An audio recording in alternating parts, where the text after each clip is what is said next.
श्री स्वामी समर्थ. स्वामी महाराजांच्या कृपेने तुमच्या सर्व इच्छा मनोकामना पूर्ण हो. ऑलराऊंडर या मराठी यूट्यूब चॅनलवर तुमचं मनापासून स्वागत आहे. उद्यापासून पितृपक्षाला सुरुवात होत आहे. आता या पितृपक्षाच्या काळामध्ये जर आपण काही उपाय केले, काही सेवा केल्या तर त्या खूप प्रभावी ठरत असतात.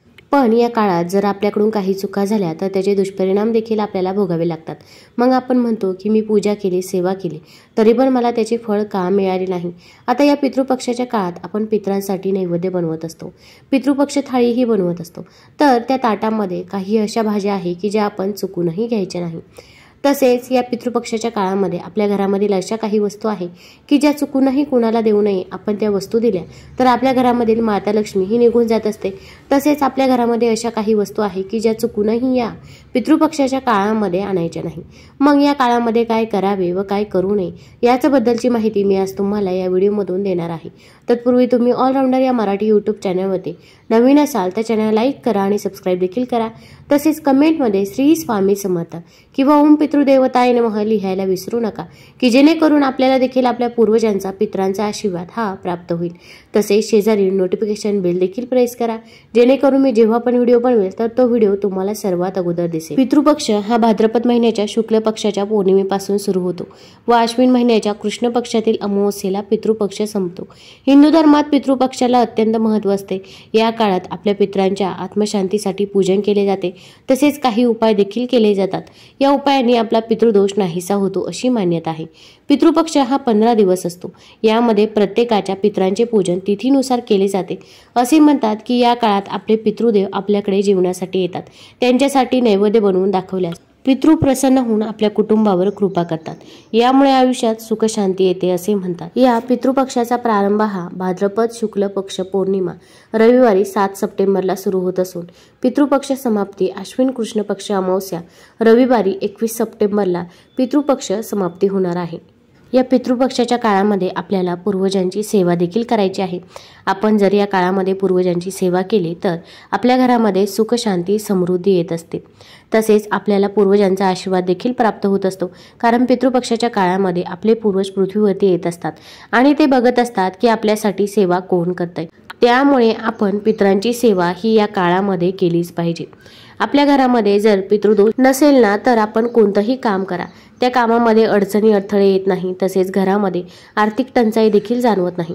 आपण एखादं घर बघा, ते कोणतंही काम त्यांनी हाती घ्या, त्यांना यश हे मिळतच असतं. तर अशा घरामध्ये पितृदोष नसतो तर पितरांचा आशीर्वाद हा त्यांच्यावरती सदैव असतो. त्यामुळे त्यांना प्रत्येक कामामध्ये यश हे मिळत असतं. तर उलट आपल्या घरामध्ये पितृदोष असो किंवा नसो, पण आपल्याला या पितृपक्षाच्या काळामध्ये काही गोष्टींची काळजी घेणे हे अत्यंत गरजेचं आहे. आपल्याला घरामध्ये अशा काही भाज्या आहे की ज्या चुकूनही बनवायच्या नाही. कारण की श्राद्ध म्हटलं की आपण त्या दिवशी भरपूर भाज्या बनवत असतो. तर त्या भाज्यामध्ये आपल्याला काही भाज्यांचा समावेश हा चुकूनही करायचा नाही. आता सर्वात महत्त्वाचं म्हणजे या पितृपक्षाच्या काळामध्ये आपल्याला पिंपळाच्या झाडाला रोज शुद्ध जल अर्पण करायचं आहे. तुमच्या इथे जवळच जर पिंपळाचे झाड असेल तर तिथे आवर्जून तुम्ही रोज शुद्ध जल हे अर्पण करावं. आता हे पाणी अर्पण करताना या पाण्यामध्ये थोडेसे काळे तीळ टाकायचे आहे. तसेच गंगाजल असेल तर गंगाजल देखील या पाण्यामध्ये 2 थेंब टाकू शकता. आणि जर असं पाणी आपण पितृपक्षामध्ये रोज पिंपळाच्या झाडाला अर्पण केलं तर आपल्याला पितरांचा आशीर्वाद हा प्राप्त होत असतो व पितरांना देखील मोक्ष प्राप्ती होते. कारण की या पितृपक्षाच्या काळामध्ये आपले पितर हे पिंपळाच्या झाडावरती येतात. तसेच आपल्या उंबरठ्याजवळ देखील येतात अशी मान्यता आहे. पितृपक्षात ब्राह्मणांना भोजन आणि वस्त्रदान करून श्राद्ध करणं फार शुभ मानलं जातं. तुम्ही या काळामध्ये श्राद्ध हे जरूर करावं. अगदी श्राद्ध करणे शक्य नसेल किंवा काही अडचणी असतील तर तुम्ही त्याऐवजी दान केलं तरी पण चालेल. पण या काळामध्ये आपण दान किंवा श्राद्ध हे करायचंच आहे की ज्यामुळे आपल्या पितरांना शांती मिळते व आपल्या घरात देखील सुख शांती समृद्धीही नांदते. श्राद्ध पक्षात गाय, कावळा, कुत्रा आणि मुंग्यांना भोजन देणे फार लाभदायक मानलं जातं. पण जर आपल्या दाराजवळ गाय, कुत्रा, कावळा, मांजर असे प्राणी आले तर अशा मुख्य प्राण्यांना आपण काठी उचलायची नाही किंवा त्यांच्यावरती हात देखील उचलायचा नाही. आपण त्यांना काहीतरी खायला द्या, पण ते मुकाजीव आपल्या दारातून जाता कामा नये. कारण की यांच्या रूपामध्ये देखील आपले पितर हे पृथ्वीवरती येत असतात. त्यामुळे या गोष्टीची आपण काळजी घ्यायची आहे. पितृपक्षामध्ये दररोज स्नान केल्यानंतर लगेच पितरांना जल अर्पण करावे. त्यामुळे त्यांच्या आत्म्याला लवकर समाधान मिळते आणि आपल्याला देखील आशीर्वाद हा मिळतो. आता या पितृपक्षाच्या काळामध्ये कोणतेही धार्मिक किंवा शुभ कार्य करू नये. मग लग्न असेल किंवा गृहप्रवेश असेल तर ही कार्य आपल्याला या काळामध्ये चुकूनही करायची नाही. मग अगदी तुम्हाला एखादा प्लॉट खरेदी करायचा असेल किंवा फ्लॅट खरेदी करायचा असेल, नवीन गाडी घ्यायची असेल तर ही जी काही कामे आहेत तर ती देखील आपल्याला पितृपक्षामध्ये चुकूनही करायची नाही. तुम्ही त्या अगोदर करू शकता किंवा त्यानंतर केली तरी पण चालेल. पण या काळामध्ये आपल्याला या गोष्टी या वर्ज्य करायचं आहे. अगदी विवाह असेल किंवा विवाहाची बोलणी असेल तर ती देखील आपल्याला या पितृपक्षाच्या काळामध्ये करायची नाही. हे 15 दिवस आपण पूर्णपणे वर्ज्य करायचे आहे. कारण की हे 15 दिवस फक्त आणि फक्त पितरांसाठी असतात. या काळामध्ये आपण फक्त आपल्या पितरांची सेवा करणे हेच खूप महत्त्वाचे आहे. तसेच कोणतंही शुभ कार्य असेल, मग लग्न असेल, त्यासाठी कोणतीही खरेदी करायची असेल तर ती देखील खरेदी आपण या काळामध्ये करायची नाही. तसेच पितृपक्षाच्या काळामध्ये नवीन वस्त्र खरेदी करू नये असे देखील म्हणतात. तुम्हाला जर नवीन वस्त्र परिधान करायचे असतील तर ते तुम्ही अगोदर किंवा नंतर खरेदी करू शकता. या काळामध्ये आपल्याकडून कोणत्याही वडीलधाऱ्यांचा अपमान होणार नाही, पूर्वजांचा अपमान होणार नाही याची देखील काळजी घ्यायची आहे. तसेच घरामध्ये भांडण, तंटे, वादविवाद, क्लेश हे देखील करायचे नाही. अगदी घरामध्ये लहान मुले असतील ते देखील भांडत असतात तर अशामध्ये देखील भांडण होऊ द्यायचे नाही. किंवा आपण देखील सासू सुना असतील तर त्यांनी देखील या काळामध्ये चुकूनही भांडायचे नाही.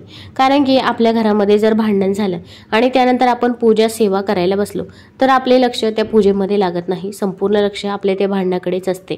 तसेच या पितृपक्षाच्या काळामध्ये आपण कांदा लसूण हा वर्ज्य करायचा आहे. पण त्यासोबत काही अशा भाज्या आहे की ज्यांचे सेवन आपल्याला करायचे नाही. तर त्यामध्ये महत्त्वाची भाजी आहे ते म्हणजे कोबीची भाजी. ही चुकूनही आपण बनवायची नाही. आता जेव्हा श्राद्ध असते तेव्हा आपण भरपूर प्रकारच्या भाज्या बनवत असतो. तर या भाज्यांमध्ये आपण कोबीच्या भाजीचा समावेश हा चुकूनही करायचा नाही याची आपल्याला काळजी घ्यायची आहे. तसेच यानंतर दुसरी भाजी आहे तर ती म्हणजे वांग्याची भाजी. वांग्याची भाजी देखील श्राद्धामध्ये आपण करायची नाही.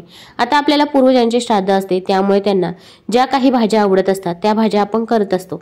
त्यांना अगदी कोबीची भाजी किंवा वांग्याची भाजी आवडत असली तरी पण आपण या 2 भाज्यांचा समावेश हा चुकूनही करायचा नाही. त्यानंतरची तिसरी भाजी आहे तर ती म्हणजे हरभऱ्याची भाजी. तर ही हरभऱ्याची भाजी देखील आपण घरामध्ये 15 दिवस देखील बनवायची नाही किंवा पितरांचे जेव्हा श्राद्ध असते तेव्हा देखील आपण या भाजीचा समावेश हा चुकूनही करायचा नाही. अगदी लहान मुलांना देखील आपण या काळामध्ये काळे हरभरे हे देऊ नये. आता यानंतर या पितृपक्षाच्या काळामध्ये आपण मांसाहार हा पूर्णपणे वर्ज्य करायचा आहे. अगदी तुमच्या पितरांना मांसाहार आवडत असेल तरी पण या 15 दिवसाच्या काळामध्ये आपण मांसाहार हा पूर्णपणे वर्ज्य करायचा आहे. तसेच कांदा लसूण याचा देखील समावेश आपण भाज्यांमध्ये चुकूनही करायचा नाही. आता कांदा लसूण हा तामसिक आहारामध्ये मोडला जातो त्यामुळे कांदा लसूणचा समावेश हा केला जात नाही. तसेच आता भरपूर जणांना प्रश्न पडला असेल की हरभऱ्याची भाजी बनवायची नाही पण फक्त आपण काळे हरभरे वापरायचे नाही.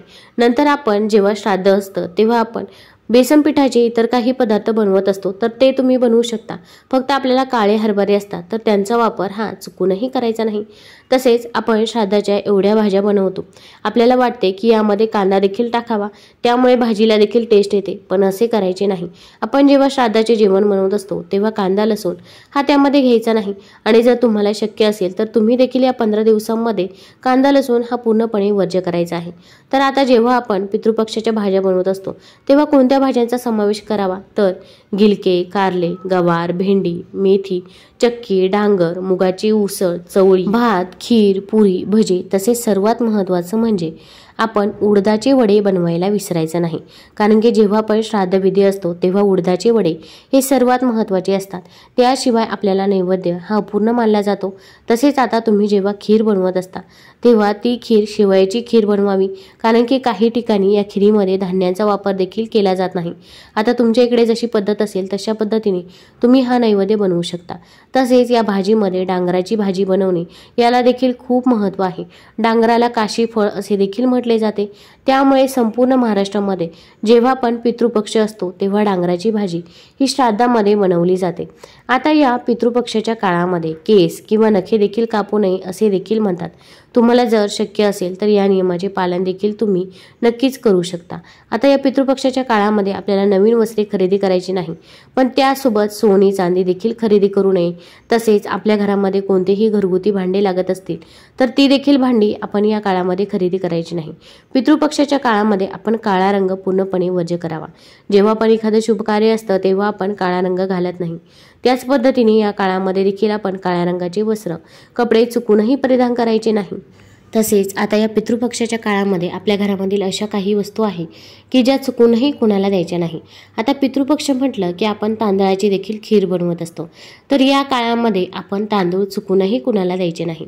आता पितृपक्षाच्या काळामध्ये दान करणे याला खूप महत्त्व आहे, मग तुम्ही दुसऱ्या वस्तू दान करू शकता, पण तांदूळ या काळामध्ये आपण चुकूनही कुणाला द्यायचे नाही। तसेच मीठ हे साक्षात माता लक्ष्मी स्वरूप समजलं जातं। जेव्हा समुद्र मंथन झालं होतं तेव्हा मीठ देखील माता लक्ष्मी सोबत होतं, त्यामुळे मीठ देखील आपण कुणालाही द्यायचं नाही। तसेच आपण तांदळाचा वापर अगदी जेव्हा दही भात बनवत असतो तेव्हा देखील करत असतो, त्यामुळे आपण तांदूळ तर द्यायची नाही, पण त्यासोबत दही देखील कुणालाही देऊ नये। आपण जर दही दिले तर धनहानी होण्याची दाट शक्यता असते, त्यामुळे तांदूळ, दही आणि दूध या 3 वस्तू आपण या पितृपक्षाच्या काळामध्ये इतर कुणालाही द्यायच्या नाही। आता दाराजवळ कोणी काही मागण्यासाठी आलंय तर त्या व्यक्तीला तुम्ही अन्नदान करू शकता, एखादा ग्लास भरून पाणी देऊ शकता, पण या 3 वस्तू आपण चुकूनही द्यायच्या नाही। तसेच या काळामध्ये अशा काही वस्तू आहे की ज्या आपण चुकूनही खरेदी करायच्या नाही। त्यामध्ये झाडू हा साक्षात माता लक्ष्मी स्वरूप समजला जातो, तर आपण या काळामध्ये झाडू चुकूनही खरेदी करायचा नाही। तुम्हाला खरेदी करायचाच असेल तर तुम्ही नंतर खरेदी करू शकता, पण हा जो काही पितृपक्षाचा काळ आहे तर या काळामध्ये आपल्याला खरेदी करायची नाही। तुम्हाला जर हा व्हिडिओ आवडला असेल तर आपल्या ऑलराऊंडर या चॅनलला लाईक करा, सबस्क्राईब करा आणि मित्रपरिवारासोबत जरूर शेअर करा। धन्यवाद।